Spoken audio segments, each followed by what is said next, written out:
আলহামদুলিল্লাহি রাব্বিল আলামিন ওয়াসসালাতু ওয়াসসালামু আলা আশরাফিল আম্বিয়া ওয়াল মুরসালিন আম্মা বা'দ। আমার প্রিয় মুসলিম ভাই ও বোন, পার্থিব নানান স্বপ্ন লক্ষ্য পূরণের পিছনে পড়ে অনেক মানুষই ভুলে থাকে জীবনের আসল লক্ষ্য উদ্দেশ্য।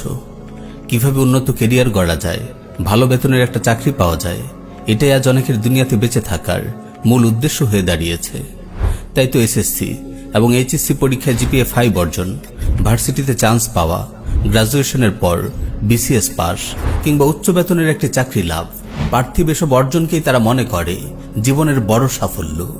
এই লক্ষ্য অর্জনে তারা এতটাই ব্যস্ত থাকে যে মৃত্যু পরবর্তী জীবনের কথা অনেকেই ভুলে যায়। প্রাইভেট কোচিং আর রকমারি কোর্স নিয়ে ব্যস্ত মানুষগুলোর কাছে ইলম অন্বেষণ, সালাতের জন্য সময় ব্যয়, ইবাদত বন্দেগীর বিষয়গুলো বরাবরই ঐচ্ছিক মনে হয়। শিক্ষা জীবন শেষে যখন কারো একটা চাকরি মিলে, তখন আবার দিন রাত তার ব্যস্ত সময় কাটে কিভাবে অল্প সময়ে অঢেল অর্থ সম্পদ হাসিল করা যায়, গাড়ি বাড়ির মালিক হওয়া যায়। এ সকল মানুষদের ৬০-৭০ বছরের এই দুনিয়ার জীবনের অর্ধেক সময় কেটে যায় চাকরি লাভের জন্য নিজেকে প্রস্তুত করতে, আর বাকি অর্ধেক সময় কেটে যায় অর্থ সম্পদ অর্জনের পেছনে। নিজের সামনে যে অনন্ত অসীম আখিরাতের জীবন আছে, সেই আখিরাতের সাফল্যের জন্য দুনিয়াতে ন্যাক আমলের পুঁজি অর্জন করতে হবে, এই চিন্তাই যেন তাদের মনে আসে না। পার্থিব লক্ষ্য পূরণে মশগুল থেকে তারা ভুলে থাকে প্রকৃত সাফল্যের কথা। আমার প্রিয় মুসলিম ভাই ও বোন, দুঃখজনক হলেও সত্য, এটাই আজকের অধিকাংশ মানুষের বাস্তবতা। প্রকৃত সাফল্যের ব্যাপারে বেশিরভাগ মানুষই আজ অজ্ঞ উদাসীন হয়ে আছে। সবাই নিজ নিজ পার্থিব উদ্দেশ্য সাধনকে সাফল্য মনে করছে। তাই তো স্কুল কলেজের শিক্ষার্থী ও তাদের অভিভাবকদের কাছে সাফল্য হলো পরীক্ষায় জিপিএ 5 পাওয়া, ভার্সিটির ভর্তি পরীক্ষায় অংশগ্রহণকারী শিক্ষার্থীর কাছে সাফল্য হলো সেরা কোনো ভার্সিটিতে চান্স পাওয়া, চাকরি প্রত্যাশীদের কাছে সাফল্য হলো ভালো বেতনের একটা চাকরি পাওয়া, চাকরিজীবী লোকদের কাছে সাফল্য হলো অঢেল সম্পদের মালিক হতে পারা। আবার এই লোকগুলোই একটা ধাপে এসে যখন উদ্দেশ্য পূরণে ব্যর্থ হয়, তখন হতাশার সাথে বিপরীত কথা বলতে শুরু করে। জিপিএ 5 পেয়েও কেউ যদি কাঙ্ক্ষিত ভার্সিটিতে চান্স না পায়, সে বলে কি লাভটা হলো জিপিএ 5 পেয়ে। ভার্সিটি থেকে গ্রাজুয়েশন লাভের পরও কেউ যদি উচ্চ বেতনের চাকরি না পায়, বছরের পর বছর বেকার সময় কাটায়, সে হতাশ হয়ে বলে কি লাভটা হলো এত সার্টিফিকেট আর ডিগ্রি অর্জন করে। আর চাকরি পেয়েও যে অঢেল সম্পদ গড়তে না পারে, তার কাছে চাকরিটাই বৃথা মনে হয়। সে যখন দেখে প্রাতিষ্ঠানিক ডিগ্রি অর্জন না করেও কেউ ব্যবসা বাণিজ্য করে অনেক ধন সম্পদের মালিক হয়ে গেছে, তখন সে ডিগ্রি না থাকে সেই ধনী লোককেই বড় সফল ও জ্ঞানী মনে করে। এক কথায় একটা পর্যায়ে এদের সবার কাছে দুনিয়ার অর্থ সম্পদ অর্জন করে প্রতিষ্ঠিত হতে পারাই বড় সাফল্য মনে হয়। আমার প্রিয় ভাই ও বোন, শিক্ষা জীবনে ভালো রেজাল্ট করা, জিপিএ 5 পাওয়া, ডিগ্রি লাভ করা, ভালো বেতনের চাকরি পাওয়া, অর্থ সম্পদ অর্জন করা, এই সব কিছুকেই আপনি আপেক্ষিকভাবে পার্থিব সাফল্য বলতে পারেন। তবে জেনে রাখবেন, এগুলোর কোনোটাই একজন মানুষের চূড়ান্ত ও প্রকৃত সাফল্য নয়। তাহলে কি আমাদের চূড়ান্ত ও প্রকৃত সাফল্য? আমার প্রিয় ভাই ও বোন, কখনো কি এই বিষয়টি নিয়ে একটুও চিন্তা করেছেন যে মহান স্রষ্টা আমাদের সৃষ্টি করেছেন, তিনি কোন বিষয়টিকে আমাদের জন্য প্রকৃত সাফল্য বলেছেন? সূরা আলী ইমরানের 185 নম্বর আয়াতে আমাদের রব প্রকৃত সেই সাফল্যের কথা আমাদের জানিয়ে দিয়েছেন।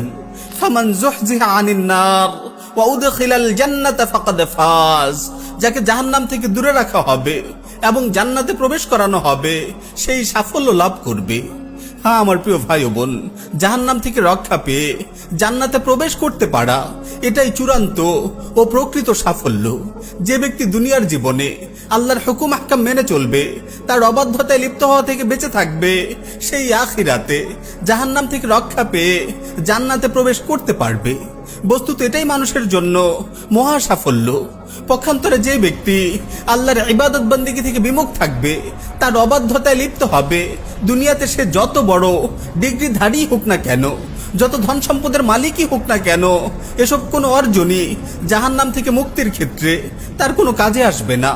আখিরাতের জীবনে সে চরম ক্ষতিগ্রস্ত হবে। সুতরাং আমার প্রিয় ভাই ও বোন, আপনার রব আপনাকে কেন সৃষ্টি করেছেন, সেই উদ্দেশ্য সম্পর্কে জানুন, তবেই আপনি প্রকৃত সাফল্য অর্জনের ব্যাপারে মনোযোগী হতে পারবেন। আপনার রব মানব সৃষ্টির উদ্দেশ্য সম্পর্কে বলেছেন, ওয়ামা খালাকতুল জিন্না ওয়াল ইনসা ইল্লা লিয়াবুদুন, আমি জিন ও মানুষকে কেবল এজন্যই সৃষ্টি করেছি যে তারা আমার ইবাদত করবে। আপনি কেবল পার্থিব পরীক্ষাগুলোতে ভালো রেজাল্ট করাকেই জীবনের একমাত্র লক্ষ্য বানাবেন না। মনে রাখবেন, আপনার রব আপনাকে পরীক্ষা করছেন। সূরা আল ইনসানে আল্লাহ তাআলা ইরশাদ করছেন, ইন্না খালাকনাল ইনসানা মিন নুতফাতিন আমশাজ নাবতালিহি ফাজআলনাহু সামিআন বাসীরা, আমি মানুষকে সৃষ্টি করেছি সংমিশ্রিত শুক্রবিন্দু থেকে তাকে পরীক্ষা করার জন্য। এজন্য আমি তাকে করেছি শ্রবণ ও দৃষ্টিশক্তি সম্পন্ন। সূরা আল মুলকে তিনি আরো ইরশাদ করছেন, আল্লাযী খালাকাল মাউতা ওয়াল হায়াতা লিয়াবলুয়াকুম আইয়ুকুম আহসানু আমালা, যিনি সৃষ্টি করেছেন মরণ ও জীবন যাতে তোমাদের পরীক্ষা করেন কে তোমাদের মধ্যে আমলের দিক থেকে উত্তম। সুতরাং আমার প্রিয় মুসলিম ভাই ও বোন, আপনার রবের এই পরীক্ষা উত্তীর্ণ হওয়ার ব্যাপারে আপনি মনোযোগী হন। প্রকৃত সাফল্য অর্জনে আপনার দুনিয়ার এই জীবনকে কাজে লাগান। আমার প্রিয় ভাই ও বোন, আমার এই আলোচনা শুনে আপনি এটা মনে করবেন না যে আমি আপনাকে প্রাতিষ্ঠানিক শিক্ষার ব্যাপারে অমনোযোগী হতে বলেছি, ভালো রেজাল্ট ও ভালো চাকরির প্রচেষ্টা থেকে বিমুখ হতে বলেছি। না, আমি বরং আপনাকে স্মরণ করিয়ে দিচ্ছি, দুনিয়ার প্রাতিষ্ঠানিক পরীক্ষাগুলোই আপনার আসল পরীক্ষা নয়। পার্থিব এই অর্জনগুলোই আপনার প্রকৃত সাফল্য নয়। আপনার প্রকৃত সাফল্য হলো আখিরাতে জাহান্নাম থেকে রক্ষা পেয়ে জান্নাতে প্রবেশ করতে পারা। আখিরাতের এই সাফল্য লাভের জন্য আপনাকে দুনিয়াতেই মজবুত ঈমান ও নেক আমলের পাথে অর্জন করতে হবে। সুতরাং আপনি শিক্ষা জীবন কিংবা কর্মজীবন যে অবস্থানেই থাকুন, প্রকৃত সাফল্য লাভের পথে অবিচল থাকুন। মহান রবের এই বার্তাটুকু সর্বদা স্মরণ রাখুন, ফামান যুহজিহা আনিন নার ওয়া উদখিলাল জান্নাতা ফাকাদ ফাজ, যাকে জাহান্নাম থেকে দূরে রাখা হবে এবং জান্নাতে প্রবেশ করানো হবে সেই সাফল্য লাভ করবে।